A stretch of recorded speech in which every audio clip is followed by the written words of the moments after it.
Hi friends, ಎಲ್ರಿಗೂ ನಮಸ್ಕಾರ. Friends, swing trading ಮಾಡಬೇಕು ಅಂತಂದ್ರೆ ಸೆಕ್ಟರ್ ರೊಟೇಷನ್ ಬಗ್ಗೆ ಕಲ್ತ್ಕೊಳ್ತಾ ಹೋದ್ರೆ ನಾವು ಸ್ವಿಂಗ್ ಟ್ರೇಡಿಂಗ್ ಮಾಡುವಂಥದ್ದು ನಮಗೆ ಈಸಿ ಆಗ್ತಾ ಹೋಗುತ್ತೆ.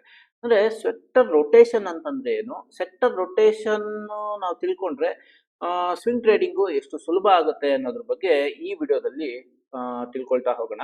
ಇವತ್ತು 5ನೇ ತಾರೀಕು, ಇದ್ರ ಜೊತೆಗೆ 6ನೇ ತಾರೀಕಿಗೆ ಅಂದ್ರೆ ನಾಳೆಗೆ ಯಾವ್ಯಾವ ಸ್ಟಾಕು ವಾಚ್ ಲಿಸ್ಟ್ ಅಲ್ಲಿ ಇದೆ, ಅದು ಸೆಕ್ಟರ್ ಸ್ಟ್ರಾಂಗ್ ಆಗಿರುವಂತಹ ಸ್ಟಾಕ್ಸ್ ಅಲ್ಲೇ ಇರುತ್ತೆ. ಅದ್ರ ಬಗ್ಗೆನೂ ಈ ವಿಡಿಯೋದಲ್ಲಿ ನೋಡ್ಕೊಳ್ತಾ ಹೋಗೋಣ. ನೋಡಿ, ಮೊದಲನೇದಾಗಿ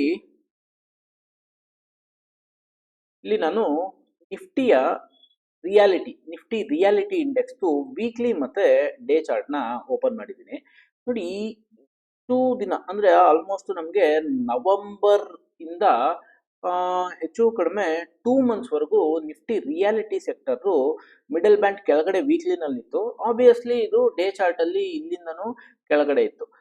ಸೊ ಇದು ಇವಾಗ ರೊಟೇಟ್ ಆಗ್ತದೆ, ಅಂದ್ರೆ ಇವಾಗ ಅಪ್ವರ್ಡ್ ಮೊಮೆಂಟಮ್ ಸ್ಟಾರ್ಟ್ ಆಗ್ತದೆ. ಹಾಗಾದ್ರೆ ಯಾವುದೋ ಒಂದು ಸೆಕ್ಟರ್ ಡೌನ್ವರ್ಡ್ ಮೊಮೆಂಟಮ್ ಇರಬೇಕು. ಅಂದ್ರೆ ಸ್ಮಾರ್ಟ್ ಮನಿ ಅನ್ನೋದು ಏನಿದೆ, ಅವರು ಏನ್ ಮಾಡ್ತಾರೆ ಅಂತಂದ್ರೆ ಒಂದ್ ಸೆಕ್ಟರ್ ಇಂದ ಇನ್ನೊಂದ್ ಸೆಕ್ಟರ್ಗೆ ಮೂವ್ ಆಗ್ತಾರೆ. ಆದ್ರೆ ಅವರು ಒಂದ್ ಸೆಕ್ಟರ್ ಇಂದ ಇನ್ನೊಂದ್ ಸೆಕ್ಟರ್ ಮೂವ್ ಮಾಡ್ತಾ ಇದಾರೆ ಅಂತ ನಮ್ಗೆ ಹೆಂಗ್ ಗೊತ್ತಾಗುತ್ತೆ? ನಮ್ಗೆ ಯಾರು ಹೇಳಲ್ಲ.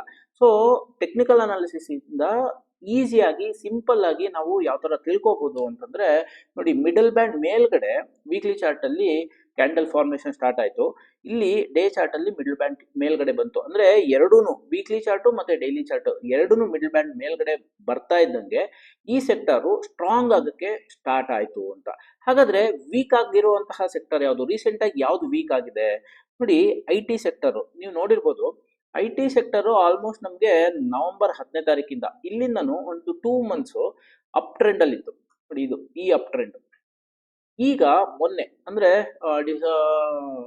ಡಿಸೆಂಬರ್ 29ನೇ ತಾರೀಕಿಂದ ಮಿಡಲ್ ಬ್ಯಾಂಡ್ ಕೆಳಗಡೆ ಡೇ ಚಾರ್ಟ್ ಅಲ್ಲಿ ಬಂದಿದೆ. ಅಂದ್ರೆ ರಿಯಾಲಿಟಿ ಸೆಕ್ಟರ್ ಈಗ ಅಪ್ ಟ್ರೆಂಡ್ಗೆ ಸ್ಟಾರ್ಟ್ ಆಗ್ತಾ ಇದೆ, IT ಸೆಕ್ಟರ್ ಡೌನ್ ಟ್ರೆಂಡ್ಗೆ ಸ್ಟಾರ್ಟ್ ಆಗ್ತಾ ಇದೆ ಅಥವಾ ಸೈಡ್ ವೇಸ್ ಹೋಗ್ತಾ ಇದೆ. ಸೊ IT ಸೆಕ್ಟರ್ ಅಲ್ಲಿ ಇನ್ವೆಸ್ಟ್ಮೆಂಟ್ ಮಾಡಿರುವಂತಹ ಸ್ಮಾರ್ಟ್ ಮನಿ ಏನಾಗುತ್ತೆ, IT ಸೆಕ್ಟರ್ ಇಂದ ರಿಯಾಲಿಟಿ ಸೆಕ್ಟರ್ಗೂ ಅಥವಾ ಬೇರೆ ಸೆಕ್ಟರ್ಗೂ ಶಿಫ್ಟ್ ಆಗ್ತಾ ಹೋಗುತ್ತೆ. ಸೊ ಈ ಸೆಕ್ಟರ್ ರೊಟೇಷನ್ ಏನಾಗುತ್ತೆ, ಇದ್ರ ಬಗ್ಗೆ ನಾವು ತಿಳ್ಕೊಂಡು ಸ್ವಿಂಗ್ ಟ್ರೇಡಿಂಗ್ ನ ಮಾಡಿದ್ರೆ ಯಾವ ಸೆಕ್ಟರ್ ಅಲ್ಲಿ ಸ್ಮಾರ್ಟ್ ಮನಿ ಇರುತ್ತೋ ಆ ಸೆಕ್ಟರ್ ಅಲ್ಲಿ ನಾವು ಇರ್ಬೋದು ಅನ್ನೋಂತಹ ಕಾನ್ಸೆಪ್ಟ್ ನಂದು. ನೋಡಿ, ಇದ್ರ ಜೊತೆಗೆ PSE ಸೆಕ್ಟರ್ನು ರೀಸೆಂಟ್ ಆಗಿ ಅಂದ್ರೆ ಒಂದು 2 weeks ಬ್ಯಾಕ್ ಇಂದ ನಮ್ಗೆ ಒಂದು ಅಪ್ ಟ್ರೆಂಡ್ಗೆ ಸ್ಟಾರ್ಟ್ ಆಗಿದೆ. ಅಂದ್ರೆ ಬೇರೆ ಇನ್ನೊಂದು ಸೆಕ್ಟರ್ ನಮ್ಗೆ ಒಂದು ಅಪ್ ಟ್ರೆಂಡ್ ಇಂದ ಡೌನ್ ಟ್ರೆಂಡ್ ಹೋಗಿರುತ್ತೆ.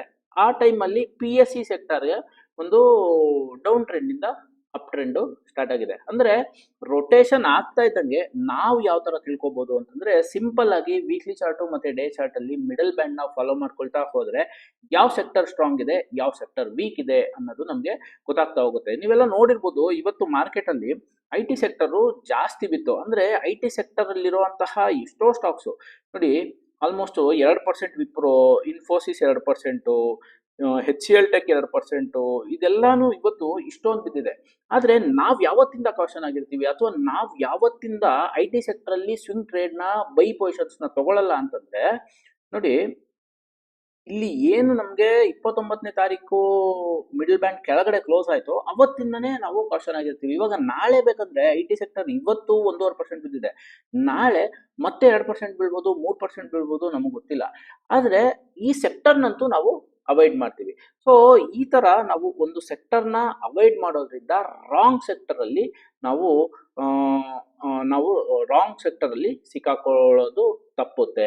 ಸೊ ಹಾಗಾದ್ರೆ ನಿನ್ನೆ ನಾನು ಯಾವ ಯಾವ ಸೆಕ್ಟರ್ ಯಾವ್ಯಾವ ಸ್ಟಾಕ್ಸ್ ವಾಚ್ ಲಿಸ್ಟ್ ಅಲ್ಲಿ ಇಟ್ಕೊಂಡಿದ್ದೆ ಅದರ ಚಾರ್ಟ್ಸ್ ನ ತೋರಿಸ್ತೀನಿ. ಅದು ಇವತ್ತು ಏನಾಯ್ತು, ಪ್ಲಸ್ ಇವತ್ತು ಯಾವ್ದಾದ್ರು ಸ್ಟಾಕ್ಸ್ ಆಡ್ ಆಗಿದ್ಯಾ ಆ ವಾಚ್ ಲಿಸ್ಟ್ಗೆ ಅನ್ನೋದನ್ನ ಈ ವಿಡಿಯೋದಲ್ಲಿ ತೋರಿಸ್ತಾ ಬರ್ತೀನಿ. ನೋಡಿ, ನಿನ್ನೆ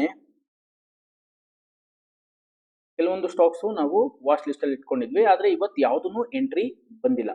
ಸೊ ಇದು ನಾನ್ ನಿನ್ನೆ ನೀವು ವಿಡಿಯೋ ನೋಡಿಲ್ಲ ಅಂತಂದ್ರೆ ನೋಡ್ಕೊಳ್ತಾ ಬನ್ನಿ. ಇದು 1 hour ಚಾರ್ಟ್. 1 hour ಅಲ್ಲಿ ನಾನು ನಿನ್ನೆ ಇಲ್ಲಿವರೆಗೂ ತೋರಿಸಿದ್ದೆ. ಇವತ್ತು ನಮ್ಗೆ ಈ ಸ್ಟಾಕ್ ಬ್ರೇಕ್ಔಟ್ ಕೊಟ್ಟಿಲ್ಲ, ಅಂದ್ರೆ 1 hour ಅಲ್ಲಿ ಎಂಟ್ರಿ ಪ್ರೈಸ್ ಬಂದಿಲ್ಲ. ಎಂಟ್ರಿ ಪ್ರೈಸ್ ಬಂದಿತ್ತು ಅಂತಂದ್ರೆ ನಾವು ಇದನ್ನ ಎಂಟ್ರಿ ನಮ್ಮ ಸಿಸ್ಟಮ್ ಪ್ರಕಾರ ಬರ್ತಾ ಇತ್ತು, ಆದ್ರೆ ಎಂಟ್ರಿ ಬಂದಿಲ್ಲ. ಸೊ ಇದನ್ನ ನೆಕ್ಸ್ಟ್ ನಾವು ನಾಳೆನೂ ವಾಚ್ ಮಾಡ್ತೀವಿ, ನಾಡಿದ್ದು ವಾಚ್ ಮಾಡ್ತೀವಿ. ಈ ಸೆಕ್ಟರ್ ಸ್ಟ್ರಾಂಗ್ ಇರೋವರೆಗೂ ಈ ಸ್ಟಾಕ್ ನ ವಾಚ್ ಮಾಡ್ತಾ ಬರ್ತೀವಿ. ಸೆಕ್ಟರೇ ವೀಕ್ ಆಗೋಯ್ತು ಅಂತಂದ್ರೆ ಈ ಸ್ಟಾಕ್ ನ ವಾಚ್ ಮಾಡೋದು ಅಗತ್ಯ ಇರೋದಿಲ್ಲ.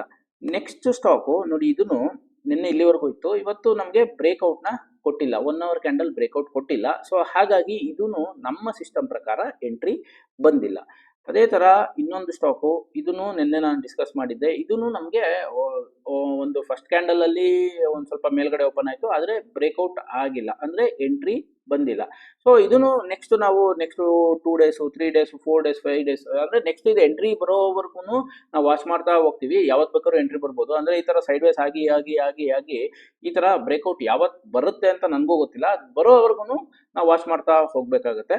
ಆದ್ರೆ ಯಾವತ್ತು ಬ್ರೇಕ್ಔಟ್ ಬರುತ್ತೋ ಅವತ್ತು ಈ ಸ್ಟಾಕು ಯಾವ ಸೆಕ್ಟರ್ಗೆ ಸೇರುತ್ತೋ ಆ ಸೆಕ್ಟರು ಸ್ಟ್ರಾಂಗ್ ಆಗಿ ಇರಬೇಕು.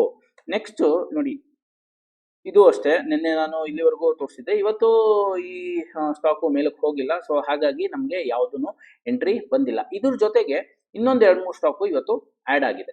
ಸೊ ಈ ತರ ಅಂದ್ರೆ ಎಷ್ಟೋ ಸ್ಟಾಕ್ಸ್ ಇರುತ್ತೆ, ಅದರಲ್ಲಿ ನಾವ್ ಯಾವ್ದು ವಾಚ್ ಮಾಡಬೇಕು ಅನ್ನೋದಕ್ಕೆ ಶಾರ್ಟ್ ಲಿಸ್ಟ್ ಮಾಡ್ಕೊಂಡ್ರೆ ನಮಗೆ ಸ್ವಿಂಗ್ ಟ್ರೇಡಿಂಗ್ ಮಾಡೋದು ಈಸಿ ಆಗುತ್ತೆ. ಈ ತರ ಅಪ್ ಟ್ರೆಂಡು ಅಥವಾ ನಾವೊಂದು ಟ್ರೆಂಡ್ ನ ಕ್ಯಾಚ್ ಮಾಡ್ಬೋದು. ಇವಾಗ ಏನಾದ್ರು ಈ ಸ್ಟಾಕು ಕೆಳಗಡೆ ಬರ್ತಾನೆ ಇದೆ ಅಂತಂದ್ರೆ ನಾವು ಇದನ್ನ ನೋಡಕ್ ಹೋಗಲ್ಲ. ನೋಡಿ, ಇವತ್ತು ಹೊಸದಾಗಿ ಆಡ್ ಆಗಿರುವಂತಹ ಸ್ಟಾಕು, ಇದು ಅಪ್ ಟ್ರೆಂಡ್ ಅಲ್ಲಿ ಇತ್ತು. ಈಗ ನಮಗೆ ಮಿಡಲ್ ಬ್ಯಾಂಡ್ ಕೆಳಗಡೆ 1 ಅವರ್ ಅಲ್ಲಿ ಬರ್ತಾ ಇರೋದ್ರಿಂದ ಇದು ನೆಕ್ಸ್ಟ್ ಕನ್ಸಾಲಿಡೇಷನ್ ಬಂದು ನೆಕ್ಸ್ಟ್ ಏನಾದ್ರು ಬ್ರೇಕ್ಔಟ್ 1 ಅವರ್ ಕ್ಯಾಂಡಲ್ ಅಲ್ಲಿ ಕೊಟ್ರೆ ಈ ಸಿಸ್ಟಮ್ ಪ್ರಕಾರ ಅದು ಎಂಟ್ರಿ ಬರುತ್ತೆ ಅಂತ. ಓಕೆ, ಸೊ ಎಂಟ್ರಿ ಬಂದಾಗ ಕ್ಯಾಶ್ ಮಾರ್ಕೆಟ್ ಅಲ್ಲಿ ಟ್ರೇಡ್ ತಗೊಳ್ಳೋರು ಕ್ಯಾಶ್ ಮಾರ್ಕೆಟ್ ಅಲ್ಲಿ ಟ್ರೇಡ್ ತಗೋಬಹುದು. ಇಲ್ಲ ನಾನು ಏನಾದ್ರು ಹೆಡ್ಜಿಂಗ್ ಮಾಡ್ಕೊಳ್ತೀನಿ ಅಂತಂದ್ರೆ ಫ್ಯೂಚರ್ಸ್ ಅಲ್ಲಿ ಹೆಡ್ಜಿಂಗ್ ಮಾಡ್ಬೋದು. ಅಂದ್ರೆ ಫ್ಯೂಚರ್ಸ್ ಅಲ್ಲಿ ಬೈ ಮಾಡಿ ಒಂದು ಪುಟ್ ಆಪ್ಷನ್ ನ ತಗೋಬಹುದು. ಅದು ಅವ್ರವರ ರಿಸ್ಕ್ ಟೇಕಿಂಗ್ ಕೆಪಾಸಿಟಿಗೆ ಅವ್ರವರು ಮಾಡ್ಕೋಬಹುದು. ನೆಕ್ಸ್ಟ್ ನೋಡಿ, ಇದೊಂದು ಸ್ಟಾಕು, ಇದನ್ನು ಅಪ್ ಟ್ರೆಂಡ್ ಅಲ್ಲಿ ಇದೆ. ಅಪ್ ಟ್ರೆಂಡ್ ಇಂದ ಇವಾಗ ನಮಗೆ ಒಂದು ಕನ್ಸಾಲಿಡೇಷನ್ ಝೋನ್ಗೆ ಬರ್ತಾ ಇದೆ.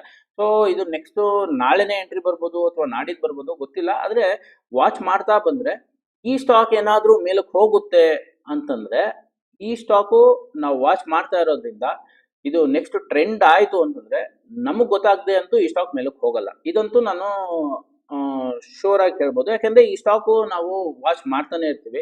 ಇದೇನಾದ್ರು ಮೇಲಕ್ಕೆ ಹೋಗ್ಬೇಕು ಅಂತಂದ್ರೆ ಕ್ಯಾಂಡಲ್ಸ್ ಗ್ರೀನ್ ಕ್ಯಾಂಡಲ್ಸ್ ಆಗ್ಲೇಬೇಕು, ಅದು ಬ್ರೇಕ್ಔಟ್ ಕೊಡ್ಲೇಬೇಕು. ಸೊ ಅದನ್ನ ನಾವು ನೋಡಿರ್ತೀವಿ. ಅದಾದ್ಮೇಲೆ ಈ ಸಿಸ್ಟಮ್ ಪ್ರಕಾರ ಎಂಟ್ರಿ ಬಂದೇ ಬರುತ್ತೆ. ಆ ಸಿಸ್ಟಮ್ ಪ್ರಕಾರ ಎಂಟ್ರಿ ಬಂದಿದ್ದಾದ್ಮೇಲೆ ಅವತ್ತಿಗೆ ಅದು ಏನ್ ಸ್ಟಾಪ್ ಲಾಸ್ ಇರುತ್ತೆ ಅದನ್ನ ನಾವು ರಿಸ್ಕ್ ಮ್ಯಾನೇಜ್ಮೆಂಟ್ ತಗೊಂಡೇನೆ ಈ ಸಿಸ್ಟಮ್ ಪ್ರಕಾರ ಎಂಟ್ರಿನ ತಗೋಬೇಕಾಗತ್ತೆ. ನೆಕ್ಸ್ಟ್ ಸ್ಟಾಕು ನೋಡಿ, ಇದೊಂದು ಸ್ಟಾಕು, ಇದನ್ನು ಒಂದು ಅಪ್ ಟ್ರೆಂಡು, ಅದಾದ್ಮೇಲೆ ಇವಾಗ ಕನ್ಸಾಲಿಡೇಷನ್.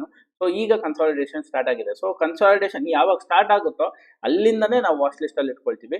ನೆಕ್ಸ್ಟ್ ಈ ಸ್ಟಾಕು ಬ್ರೇಕ್ಔಟ್ ಆಗುತ್ತಾ ಅಥವಾ ಮತ್ತೆ ಡೌನ್ ಬರುತ್ತಾ ಇದು ಹೇಳಕ್ ಬರಲ್ಲ. ನೆಕ್ಸ್ಟ್ ನಾಳೆ ಸಿನಾರಿಯೋ ಮಾರ್ಕೆಟ್ ಏನಿರುತ್ತೆ ಅಥವಾ ಈ ಸ್ಟಾಕ್ ನ ಸಿನಾರಿಯೋ ಏನಿರುತ್ತೆ ಅದ್ರ ಮೇಲೆ ಡಿಪೆಂಡ್ ಆಗ್ತಾ ಹೋಗುತ್ತೆ. ಸೊ ಸ್ವಿಂಗ್ ಟ್ರೇಡಿಂಗ್ ಅಂತಂದ್ರೆ ಏನು ಅಂತಂದ್ರೆ ನಾವು ಡೈಲಿ ಟ್ರ್ಯಾಕ್ ಮಾಡ್ತಾ ಇರಬೇಕು, ಡೈಲಿ ಸೆಕ್ಟರ್ ಅನಾಲಿಸಿಸ್ ನೋಡ್ತಾ ಇರಬೇಕು, ಡೈಲಿ ಸ್ಟಾಕ್ಸ್ ಯಾವ್ದು ನಮಗೆ ವಾಚ್ ಲಿಸ್ಟ್ ಬರ್ತಾ ಇದೆ ಅಂತ ನೋಡ್ತಾ ಇರಬೇಕು. ಪ್ಲಸ್ ಅದನ್ನ ಕಂಟಿನ್ಯೂಸ್ ಮಾನಿಟರ್ ಮಾಡಿದ್ರೆ ಮಾತ್ರ ನಾವು ಸ್ವಿಂಗ್ ಟ್ರೇಡಿಂಗ್ ನ ಮಾಡೋದಕ್ಕೆ ಸಾಧ್ಯ ಆಗುತ್ತೆ. ಇಲ್ಲ ಅಂತಂದ್ರೆ ಇಲ್ಲ. ಸೊ ಇದು ಒಂದೇ ಸಿಸ್ಟಮ್ ನ ನಾವು ಫಾಲೋ ಮಾಡ್ಕೊಳ್ತಾ ಒಂದು ಕನ್ಸಿಸ್ಟೆಂಟ್ ಆಗಿ ಒಂದು ಸಿಸ್ಟಮ್ ನ ಫಾಲೋ ಮಾಡಿದ್ರೆ ರಿಸಲ್ಟ್ಸ್ ನಮಗೆ ಸಿಗ್ತಾ ಹೋಗುತ್ತೆ ಅನ್ನೋವಂಥದ್ದು ನನ್ನ ಬಿಲೀವ್ ಆಗಿರುತ್ತೆ.